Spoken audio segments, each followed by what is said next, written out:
नाही, एकतर इलेक्शन कमिशनच्या बाबतीत जो काही निर्णय पार्लमेंटमध्ये भाजप सरकारने घेतला आहे, तसं बघितलं तर आता इलेक्शन कमिशन भाजपची एक राजकीय विंग झाली असं आपल्याला म्हणावं लागेल. कारण का तिथं असणारा जो प्रमुख आहे त्याची नियुक्ती करण्याचा पूर्णपणे अधिकार हे सत्तेतल्या लोकांना आहे. त्यामुळे अशा इलेक्शन कमिशनकडनं आपण काय दुसरं अपेक्षित करणार होतो. असंविधानिक पद्धतीने फुटीर गटाला पार्टी आणि चिन्ह दिलं असलं तरी आमच्याकडे ज्या व्यक्तीने नाही तर ज्या बापाली ती पार्टी सुरू केली असा बाप माणूस आमच्याबरोबर आहे. त्यामुळे आम्हाला कुठेही टेन्शन वाटत नाही. प्रश्न एवढाच आहे की फुटीर गट असेल नाही तर भाजप महाराष्ट्र असेल, त्यांच्याकडे पक्ष कुटुंब फोडण्याची एवढी ताकद असेल, इलेक्शन कमिशनकडनं निर्णय आपल्या बाजूला करून घेण्याची ताकद असेल, तर मग मराठा समाज असेल, धनगर समाज असेल, लिंगायत समाज असेल, मुस्लिम समाज असेल, या सर्व समाजाला न्याय देण्यासाठी 50% पुढे जाऊन आरक्षण देण्याची धमक नाही तर ती मागणी करण्याची धमक या राज्य सरकारकडे नाही का? जे प्रकल्प सगळे गुजरातला चालले ज्याच्यामुळे बेरोजगार युवकांना अडचण येते ते थांबवण्याची धमक या सरकारकडे नाही का? शेतकऱ्याला न्याय देण्याची धमक या राज्य सरकारकडे नाही का? का तुम्ही जी कुठली महाशक्ती, जी भाजपची महाशक्ती केंद्रातली आहे त्याचा वापर फक्त स्वहितासाठी आणि स्वार्थासाठी करून घेण्यासाठी तुम्ही करता, पण महाराष्ट्राचं हित जपण्यासाठी करत नाही. ही दुर्दैवाची गोष्ट आहे. पण आम्ही लढणार आणि आम्ही जिंकणार. आम्ही कोर्टात जाऊच, पण शेवटी 2000च्या साली जेव्हा राष्ट्रवादी पार्टीचं निर्माण झालं होतं तेव्हा कोणालाही आमचं चिन्ह काय हे माहीत नव्हतं. सगळ्यांना पवारसाहेब कोण आहेत, पवारसाहेबांनी काय केलं हे माहीत होतं. त्याच्यामुळेच हे जे नेते फुटीर गटातले भाजपबरोबर गेले ते निवडून आले. त्यामुळे आमचा विश्वास हा साहेबांवर, साहेबांच्या कार्यावर आणि महाराष्ट्राच्या जनतेवर आहे. तसंच एक सांगतो की जखमी वाघ हा एकदम घातक असतो, हे कुठंतरी फुटीर गटाने तसंच भाजपने जाणून घेतलं पाहिजे, एवढंच या ठिकाणी सांगतो. आता इथून पुढचा काळ आव्हानाचा वाटतो का? आव्हान सगळ्याच पद्धतीचं आहे. सामान्य लोकांना आव्हान आहे, संविधानाला आव्हान आहे, लोकशाहीला आव्हान आहे. पक्ष म्हणून आम्हाला आव्हान आहेच, पण लोकांकडे आम्हाला जावं लागेल हे आम्हाला माहीत आहे. लोकांच्या मनामध्ये आज भाजपच्या विरोधामध्ये भावना आहे. तर ह्या गोष्टी माहीत असताना लोकांना विश्वासात घेऊन लढणं हे आमच्या सर्वांसाठी महत्त्वाचं आहे. पण एक सांगतो, भाजप परत एकदा 2024ला निवडून आलं तर संविधान या देशामध्ये राहील का असा एक प्रश्न सामान्य लोकांच्या मनामध्ये राहिलेला आहे. आणि जेव्हा लोकशाहीच एखाद्या राज्यात नाही तर देशात नसते तेव्हा दुर्दैवाने नुकसान हे सामान्य लोकांचंच होतं. श्रीमंत हे श्रीमंत होत जातात, गरीब तसेच राहतात. आणि आज या देशामध्ये तशीच परिस्थिती आहे.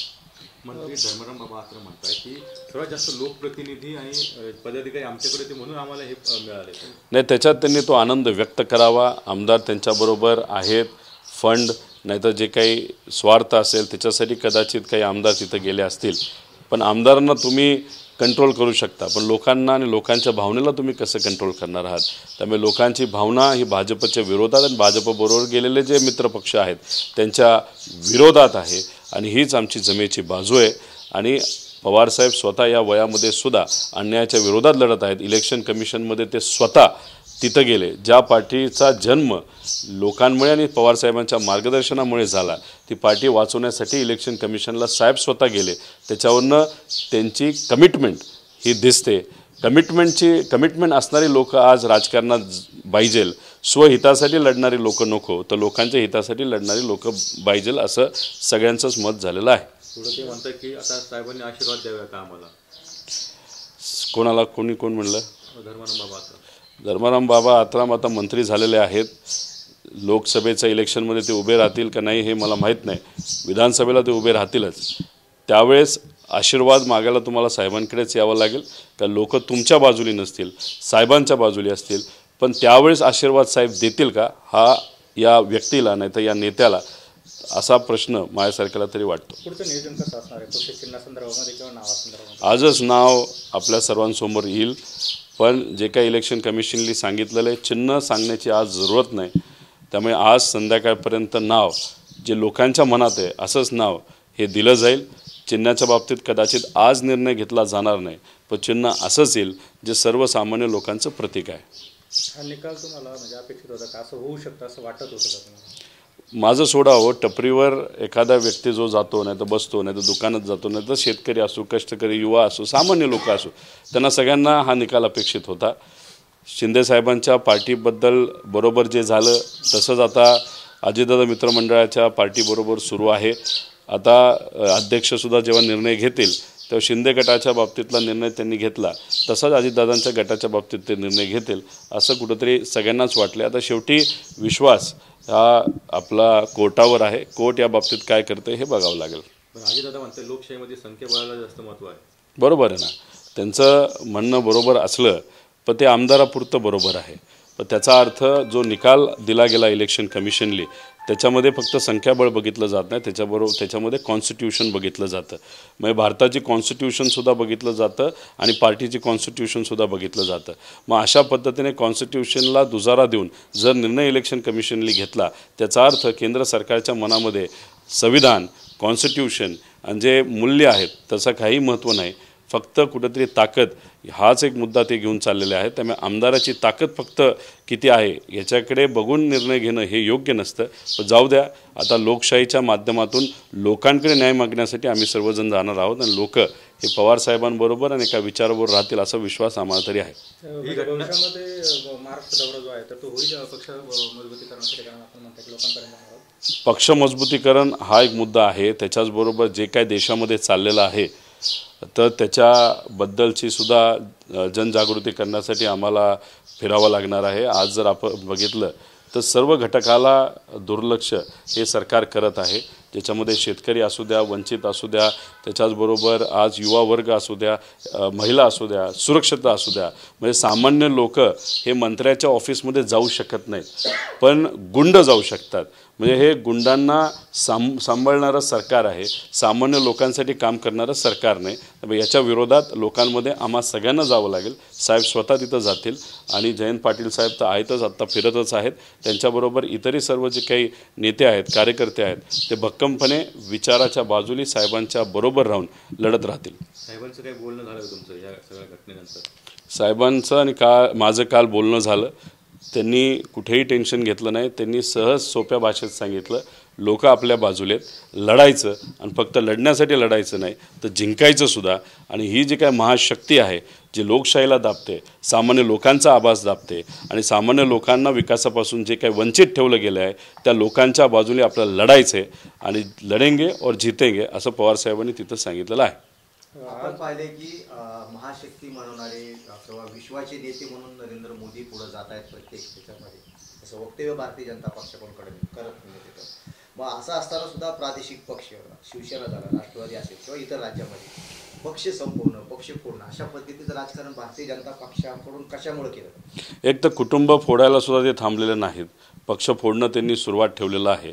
जे काही नेते आहेत त्यांना ईडीच्या कारवाईमध्ये गुंतून ठेवणं नाहीतर जेलमध्ये टाकणं हे का केलं जातं? कारण का लोकांवरचा विश्वास भाजपच्या नेत्यांचा नाही तर त्या जी काही महाशक्ती आहे त्यांचा कुठंतरी उडालेला आहे। त्यामुळे नेते जवळ करायचे, पक्ष फोडायचे आणि त्याच्यावर कुठंतरी सत्तेत यायचं एवढंच कुठंतरी भाजपला पडलेलं आहे। आणि सगळ्यात जास्त टेन्शन जर BJPला कुठं असेल तर ते महाराष्ट्रामध्ये आहे। त्यामुळे मोदी साहेब काही महिन्यातच किती वेळा महाराष्ट्रामध्ये आले याच्यावरनं समजून घ्या की महाराष्ट्राच्या जनतेची भीती ही भाजपला खूप मोठ्या प्रमाणात वाटते। कारण का जे काही ध्रुवीकरण इतर राज्यांमध्ये भाजप करू शकतं ते महाराष्ट्रात करू शकत नाही, कारण की ही संतांची भूमी आहे, थोर व्यक्तींची भूमी आहे। आणि या भीतीपोटी नरेंद्र मोदी साहेब अनेक वेळा महाराष्ट्रामध्ये गेल्या काही महिन्यांमध्ये आलेत, पुढच्या काही महिन्यांमध्ये येणार आहेत। त्यामुळे याच्यावरनं समजून घ्या भाजप महाराष्ट्रातल्या लोकांना घाबरलेला आहे। आज विजय निश्चय मेळावा होतो आहे, काय नेमकी भूमिका असणार आहे या मेळाव्यात? नाही, या मेळाव्यामध्ये कुठेही आपण गर्दी करणं हे लक्षात घेतलेलं नाही, फक्त पदाधिकारी आणि कार्यकर्त्यांना तिथं बोलवलं आहे, त्यांच्याबरोबर चर्चा होणार आहे। चर्चा होऊन लोकसभेच्या बाबतीत आपल्याला कसं करायचं, काय करायचं आहे, त्याच्याचबरोबर काल घेतलेला निर्णय त्याबद्दल काही जयंत पाटील साहेब इथं असणाऱ्या सर्व कार्यकर्ते पदाधिकाऱ्यांना मार्गदर्शन करतील अशा पद्धतीची एक बैठक आहे, चर्चासत्र आहे। आणि ते चर्चासत्र प्रत्येक तालुक्यात, मतदारसंघात जयंत पाटील साहेबांच्या मार्गदर्शनाखाली सुरू आहे। नाही काय हिंदी घ्या, सगळेच घ्या। मग एक धनंजय मुंडे म्हणाले होते की ज्या पद्धतीने आव्हाडांनी पक्षाचं वाटोळ केलं त्याच पद्धतीने रोहित पवारांनी देखील पक्षाचं वाटोळ केलं। रोहित पवार काय रसन आहे हे हळूहळू महाराष्ट्राला कळेल, अजितदादा बदलले नाहीत, त्यामुळे त्यांनी याची फारशी काळजी करू नये। नाही, तुम्ही मला विचारा, मी सांगतो। धनंजय मुंडेंनी देखील आपल्याबद्दल एक वक्तव्य केलेलं आहे की जसं आव्हाडांनी वाटोळ केलं तसं रोहित पवारांनी देखील पक्षाचं वाटोळ केलं. आता मला खरं तर ते आश्चर्याची गोष्ट आहे. धनंजय मुंडे साहेबांच्याबद्दल जर आपल्याला विचारायचं झालं तर पंकजाताईंना आपण विचारू शकतो. कुटुंबामध्ये ते कसे वागले, काय वागले, कुटुंब सोडून, मुंडे साहेबांना सोडून त्यांनी पक्ष बदलला, नंतर त्यांचं काय वक्तव्य हे आपल्या सगळ्यांना माहिती आहे.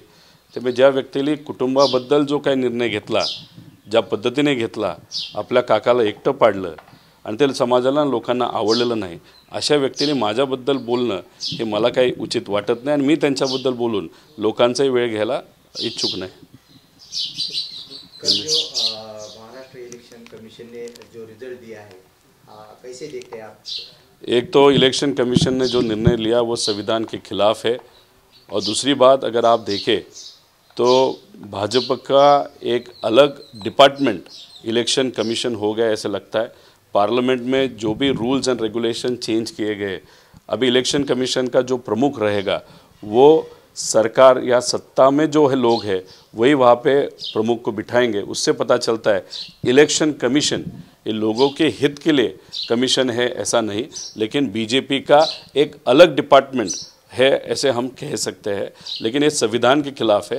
और दूसरी बात, इलेक्शन या कोई भी जो लोकशाही की लड़त होती है वो लोगों को विश्वास में लेते हुए की जा सकती है. अभी जो भी आमदार है सत्ते के लिए बाजू बदले, लेकिन लोगों का लोगों की ताकत बहुत इम्पोर्टेंट है. आगे जाके लोगों के विश्वास पे हमारी पार्टी महाराष्ट्र में जीतेंगी, हम लड़ेंगे भी और जीतेंगे भी. आगे की रणनीति कैसी है? आगे की रणनीति बहुत सिंपल है. लोगों के पास जाएंगे, लोगों से बात करेंगे, लोगों के जो प्रमुख प्रश्न है, जो मुद्दे हैं, उस पर ध्यान देते हुए आगे वाले इलेक्शन में वही मुद्दे पे हम कैसे बात करेंगे, और जब सत्ता में आएंगे तो वो जो अड़चन है लोगों की वो कैसे सॉल्व करेंगे उसके बारे में हम चर्चा करेंगे.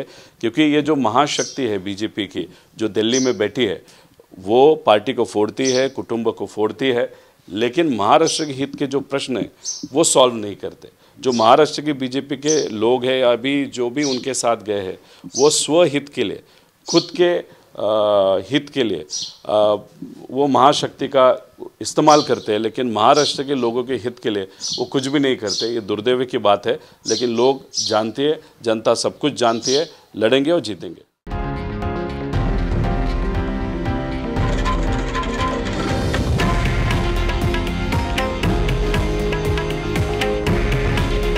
हे आहे देशातील नंबर 1 न्यूज नेटवर्क आणि आपण पाहत आहात TV9 मराठी. काळजी तुमची, हित महाराष्ट्राचं.